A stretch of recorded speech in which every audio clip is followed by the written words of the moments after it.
Welcome to Digital Hospitality. I am your host, Sean Walchef. This is a Cali BBQ Media production, and we have huge news.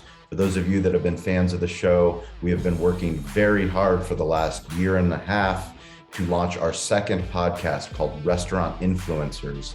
So Restaurant Influencers will be presented by Toast, our primary point of sale partner, and we have also partnered with Entrepreneur Magazine and Yelp to put out this incredible series based off of our true belief in smartphone storytelling, but niche down into the restaurant industry and hospitality industry. So we are going to be previewing an episode today with David Meltzer. I recorded this episode up at SoFi Stadium, the $5.5 billion stadium where the Chargers and Rams play.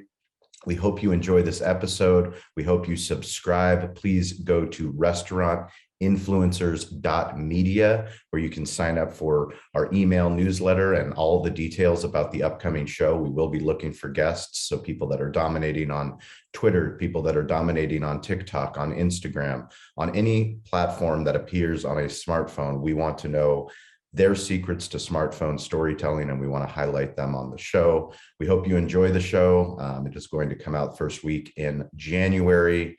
Thank you very much for listening. If you want to reach out to me at Sean P. Walchef, ShawnPWalchef on Instagram or on TikTok or on LinkedIn. Those are the primary playgrounds right now. So hope you enjoy the show. Stay curious, get involved, and don't be afraid to ask for help.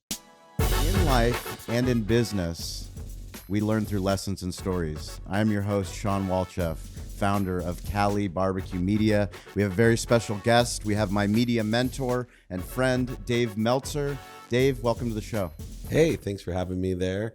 I agree with you. Life's about lessons. The lessons will keep on coming till we learn them. But you know what my favorite thing about this podcast and other lessons is?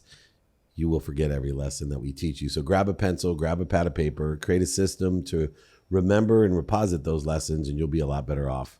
So we're very fortunate that Entrepreneur and Yelp, they've partnered together to allow us to this stage. You talk about Shakespeare's stage theory so much, and what you do to amplify your message to empower 1 billion people to be happy. It's made an impact on me. It's made an impact on me. You and I met through a mutual friend, Scott Kaplan, who's in the sports radio business in San Diego. He's a local legend, and he introduced me to you. He said, you know, there's somebody that I want you to meet, David Meltzer. He's doing incredible things. And when I looked you up, you had, I believe it was 50,000 Instagram followers. And I started to read your content, and I started to go through, and I started to go on this digital deep dive of who you were and what you were trying to do. And there was a video that I came across with you and your son at the Super Bowl, you being at the Super Bowl and wishing that you were at home with your son. And it made a profound impact on you. And I reached out, we started doing coaching. But really what I want to do with this podcast is teach restaurant owners, teach people in the hospitality business, the power of the stage theory, the power of content, the power of being in a place where you create content for all these different social platforms and you can make a profound impact on your business. Because there was a point when you started creating content where you said you had friends, high net worth friends that were making fun of you for creating that content. Why was that? Why will people laugh at you, scoff at you before they applaud you? Well, people, number one, always tend to look at the negative side of what people can't do because it's a lot easier. And percentage-wise, you're going to be right a lot better. I mean, especially as entrepreneurs, I know this is for Yelp and Entrepreneur, 99% of all startups don't make it. So statistically, you're better off saying, that's a bad idea, you're never going to make it. Because you're going to be right a lot more percentage times than not. So when people try things, and look, it's a natural thing. I talk about Jeff Bezos because I am an optimist. I'm a top-imist. I'm the top of the optimists. I believe in other people. I'm a celebrant. I live my life to elevate others. I try not to laugh at people, scoff at them, make fun of them, have judgments and conditions on what their dreams are. But if Bezos would have told me 25 years ago when he was selling books out of his garage that he was going to make over $1 trillion and be the richest man on earth and have the biggest marketplace on earth, I probably would have laughed at him, scoffed at him, and made fun of him. So in the perspective of people who knew me, they probably were like, there's no way he's a Tony Robbins. There's no way he's a Jesus Christ or whatever else I thought or they thought I was. So for me, it was the first Shakespeare lesson that I learned that led to the stage theory. So everyone knows the stage theory is Shakespeare said the whole world is your stage.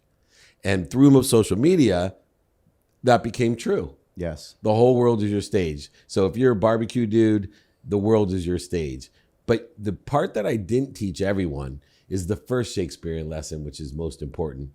To thy own self be true. Because in the context of to thy own self be true, those people can laugh at you, scoff at you, and make fun of you. It also provides you a directional aptitude towards your own frequency. See, what happens is now that the whole world is our stage, not just 200,000 people in Spring Valley, California, but the entire world is our stage. Yes. We then can transmit our own frequency, our own self everywhere. And guess what? There's maybe only 2,000 people out of 200,000 in Spring Valley, California, that will instantaneously love you and resonate with you and stand there and wait for you and tell you it was the best speech you ever have, the best book you've ever read, the best podcast, the best TV show. But when you're able and capable of attracting, 6.4 billion people on the internet, those percentages turn into an unbelievable opportunity to share your frequency, understand the spectrum that you do resonate so that you can get better, more clear at what you say, so that a spectrum grows so that you can actually start seeing an advancement where this was never possible before. So Shakespeare, I owe you a lot, because not only have you convinced me to be true to myself and to create my own frequency, strengthen it, and clarify my own message, but you made me realize the whole world is our stage. So I can take my office here at SoFi Stadium and create killer content that goes so many different places: hospitality, travel, football. I had Marianne Williamson, politics, thought leader. You can do whatever you want, but the whole world is my stage, and what a great backdrop we have. Isn't it incredible? I mean, to think that, and one of the things that I really want restaurant owners and people in hospitality to start thinking in themselves as media companies, to start to put out that content. How does somebody get away from their egos? Because when you post something, I talked about the one video that made an impact on me, all it needed was to make an impact on one person. Yet we all see the viral videos and we want to start creating content. We want to have thousands of podcast listeners and, hundreds and thousands of YouTube subscribers, but you just have to start somewhere with your frequency. Yeah. So in that video, they did Inside the Super Bowl. Forbes did that article, and I had one Super Bowl ticket left. And the interviewer I knew was from Georgia, and Atlanta was in the Super Bowl at the time. And so when he asked me, am I going to go to the game during the interview, I broke down crying, and because I still think about it. I said, not a chance. In fact, I have my ticket right here. I'd rather be at home with my son than be here with this ticket here. And I gave it to the guy. And I know that, at that time, it resonated with some people, but it actually resonates with more people today. In fact, more people will listen to this interview than saw the Inside the Super Bowl feature that they did on CBS and Forbes and all that stuff. In that interview, will see this. But because my reach has doubled and doubled and doubled, see, too many people, they're afraid of Noah's Ark. They are. What do you mean? Because they're afraid to create an ark where two people get two people, and they don't understand. See, if everybody would study Einstein, we'd be a lot better off. And not just Einstein and the theory of relativity, which is essential. But to me, I think the rule of 72 is one of the most essential things of human nature and collective consciousness and the conscious continuum. The rule of 72 says that at 1% better, it takes 72 turns in order to double where you're at. Well, if you can become 2% better, it takes 36. If you're 4% better, right, it takes 18 segments, however long it took you to do that. But I believe it also accelerates upon itself, so it becomes faster. So Gary Vee, yes, who inspired me when I met him at the Super Bowl, I was just there to help him with his sports agency. I had no idea about Instagram or digital media. TikTok didn't Twitter. exist. Yeah, I had an idea about it, but I wasn't going to use it. I was middle-aged mutant turtle, right? And so Gary asked me, I said, look, I think I can build a digital brand.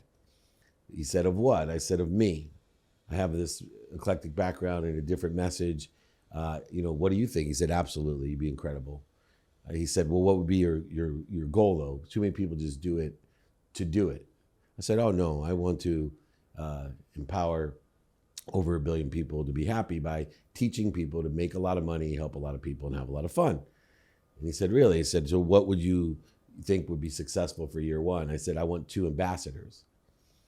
He said, what's an ambassador? I said, well, those are 2 people that will tell 2 people a year to listen to my podcast, read my books, hire me to speak, watch my TV shows, my movies, listen to me, do my free trainings every Friday, which I've done for 21 years, and so on. He said, well, where's that going to get you? I said, well, I'm 50 years old today. It was about literally almost on the day that I turned 50.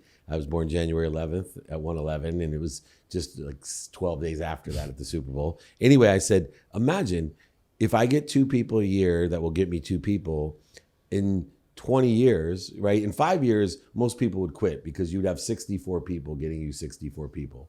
And most people would start listening to all the people laughing, scoffing, making fun, and at the little voice in their head saying you're wasting your time. Yes. Not me. I did the math. I studied Einstein. I knew one thing, that in 20 years, when I was 70, and I'm gonna live a long time.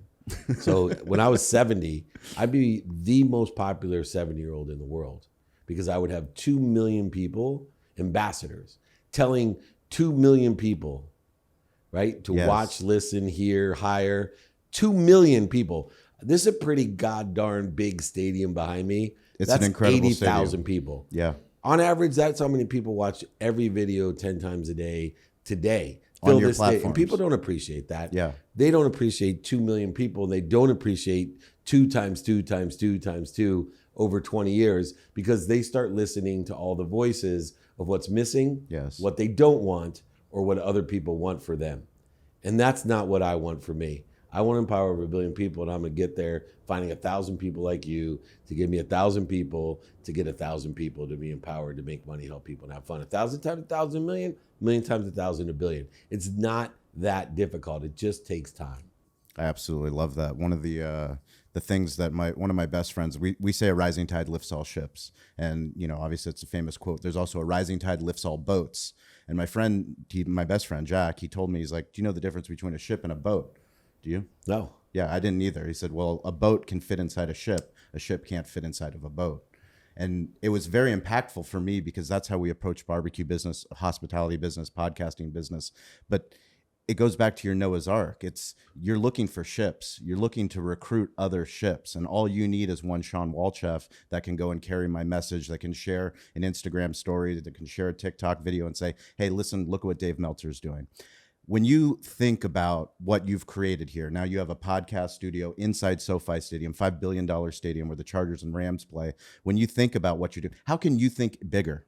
How can you, David Meltzer, somebody that has over hundreds of thousands of people showing up to your Friday tradings across all these platforms, Clubhouse, TikTok, YouTube, all of it, how do you think bigger? I use math again. I started realizing there's trillions of universes. And so if I'm going to live between limitlessness and infinity, then I'm only asking for crumbs. It's the same perspective shortage that I had 25 years ago that I would have laughed at Jeff Bezos, and I couldn't even fathom myself how to make $1 trillion or to create the world's biggest marketplace. I think Jeff Bezos is asking for crumbs. If you understand infinity, think about how little this is. Yeah. Think about, we were just talking about the billions of people just on the internet, let alone on Earth, let alone in trillions of universes. How many pieces of life are out there? I'm asking for crumbs. So, to understand and expand is very difficult because we're scared to think that, wow, I am the ocean. I may appear as a ripple, but I am an ocean. I am healthy, happy, worthy, and wealthy. What am I doing to interfere with this great power that I'm always connected to and through? A power that has actually been, looked at and measured in my pinky, enough power in just my little pinky to light up all of Manhattan. When you start fathoming your own power, we're all asking for crumbs. So instead of being overwhelmed, now I'm overwhelmed with one thing when I look at something like this behind me, appreciation. Yeah. But I am motivated and inspired for more than enough of everyone for everyone. This is just a coincidence behind me. This is a testament to someone paying attention to and giving attention to a coincidence.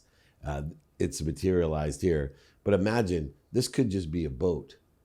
Yes. Somewhere out there could be a ship that you could put all the arenas and stadiums in and fly to a whole nother planet, and they could put it into another galaxy or another universe in one ship. Every single one of these things that exist on Earth, they could pile into a ship.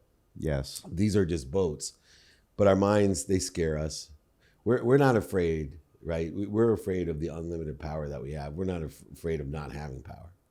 The consistent, persistent pursuit of your potential, something you talk about all the time. And one of the things I love the most that you say is that the name of the movie, Happiness, The Pursuit of Happiness, was named incorrectly. What should that movie have been called? So Chris Gardner and Will Smith had it wrong. It's not Pursuit of Happiness. Happiness is the pursuit. That's why I try to teach people to find the light, the love, and the lessons and everything, to enjoy the consistent, everyday, persistent, without quit pursuit of your own potential, not other people's, not what's missing, not what you don't want, but your own potential. And the idea of potential is that we don't know what we don't know. So go ahead and set some milestones out there, but have faith that you'll end up somewhere better. You may think that you want this, but always say over or better than. Yeah. Right. And that's something that faith has brought to me, is that I know that all the mistakes, pain, suffering, setbacks, failures, pain, like I said, are just indicators I have a better place to be. And I have complete faith. And we talk about my son is something, I know this will resonate with you. I'm not sure I've ever shared this with you, but one of the biggest lessons I've learned in faith was that someone told me, do you know how you feel about your kids? And I said, yeah. It's, you know what you would do for your children? And I know what I would do for my children. And the same that you would do for yours, and the same my mom would do for me, right? There's a bus right there. I get choked up, I'll dive in front of it. That's given. This person told me, imagine something far more powerful than you. In fact, it's all powerful and far more intelligent than you. In fact, it's omniscient. See, you're ignorant. Hopefully, most of the time, humbly ignorant, knowing that you don't know, few times arrogantly. But imagine this, Dave, that being that you're thinking about, this omniscient, all-knowing, all-powerful being, feels the exact same way about you. Talk about a shift in everything you'll ever think of. That's faith. When you know that there's something, you define it how you will. I don't care. God, Buddha, Muhammad, Jesus, Joseph Smith, I don't care. Whatever you want to define it as, it's out there. And the way that you feel about your children is the way the omniscient, all-knowing, all-powerful being feels about you. Now where does your fear go? Now how can you practice ending it? It's so much easier knowing I must be happy, healthy, worthy, and wealthy. I'm just interfering with it. And I'm not receiving the love, just like a kid who is resentful for a parent who cares for them so much and has to prove it on their own. You don't have to. You can allow it all to come to you by doing good deeds and being a part of your higher self and using your higher level of thinking to do that. Dave, I can't tell you how much I appreciate your wisdom, what you're doing for the hospitality industry. Really, it's one of the things that we talk about all the time is most people don't realize that everyone's in the hospitality business. You know, it's so important for people, no matter what business you're in, to treat people like you would want to be treated, to make memorable moments, to make an impact.